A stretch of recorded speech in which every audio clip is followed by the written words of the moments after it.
Okay, Nympha.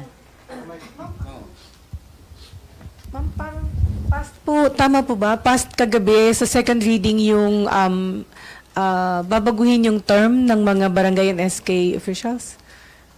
4 years na lang instead of 6 years, ma'am.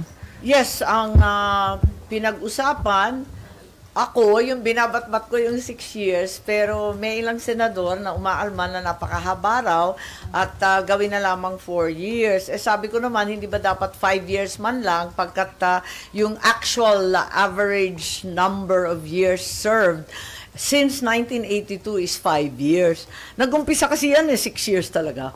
Tapos naging 5. Anyway, ayaw pumayag nung iba, eh sabi ko, sige na lang, para lang panatag ang kalooban ng lahat, including COMELEC, na ipapaubaya muna yung eleksyon at gagawing 2027, first Monday in October. So, 3-4-year terms ang pinag-usapan. Pero hindi ko alam kasi alam ko sa Kongreso talagang nananatili pa rin sila sa 6 na taon. And then, Pass na sa second reading, ma'am? Yes, I think so.